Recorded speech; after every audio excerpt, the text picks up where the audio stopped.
Hey, how's everybody doing? Sorry, I'm running late. Okay, it's been one of those days. Here we are, though, in Valentine's Day week, and we're covering, some of those traditional Valentine's Day things, like wine, like alcohol, like menopause and wine. What the heck? So, excuse me. How many of you have started experiencing that with just one glass of wine or just one beverage, all of a sudden your menopause symptoms are going crazy? Or what used to not be a big deal is all of a sudden a crazy, awful deal. Like, I've got a friend. I play darts with her, and that's kind of a drinking game, right? And all of a sudden she's like, oh my gosh, just one beverage, and I can't remember a single thing that happened. Or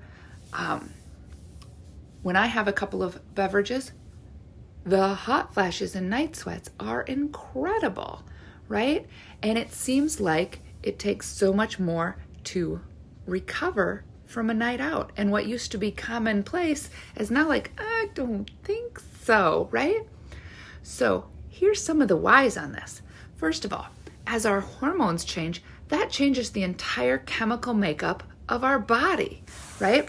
So the chemicals in wine, the chemicals in alcohol now are being affected by different chemicals in our body, and so different things are happening. Also, as we reach a certain age, we generally run dehydrated. Our tendons and our joints and our the connective tissue starts to dry up and get a little bit dehydrated, making our overall composition a little bit more dehydrated. And if we're more dehydrated, we don't have as much water in our body to dilute that alcohol.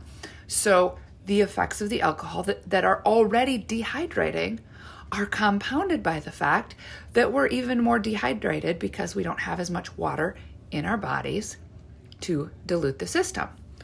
I swear I didn't just go out drinking. The brain just went nuts. I knew if I came on here without notes, that would happen, right? Also, we just recover less quickly, right? And we might be looking at our husbands going, why isn't this affecting them? Why isn't it changing? Because, first of all, they have more muscle. They have more areas to store water, but it is affecting them.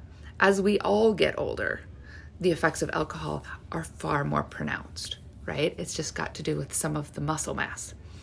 But in menopause, we need to start becoming aware of how long-held habits are affecting us differently because our chemistry is different.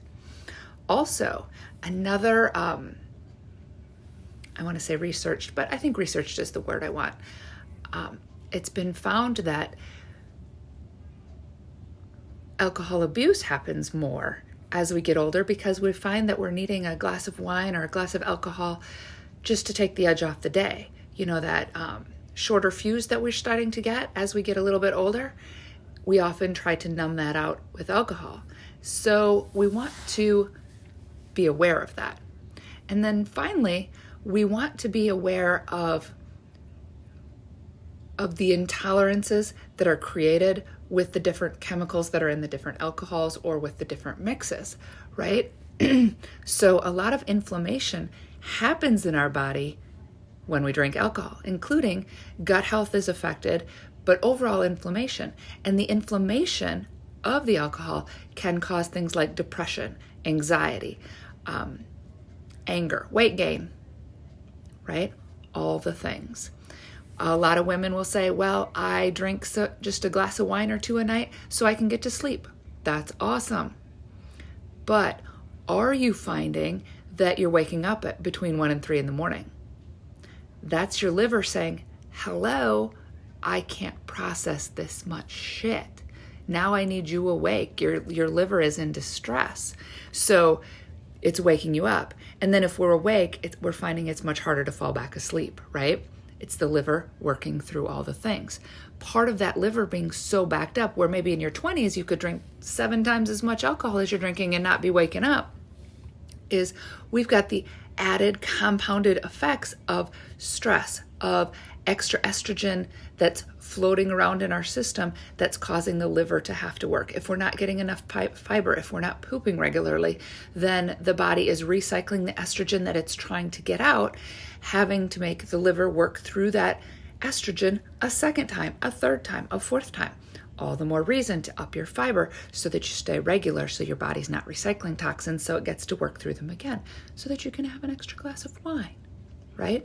But all in all, this goes to my overall message of the more you know, the more you can play, the less you can play victim, and the more you're making a choice.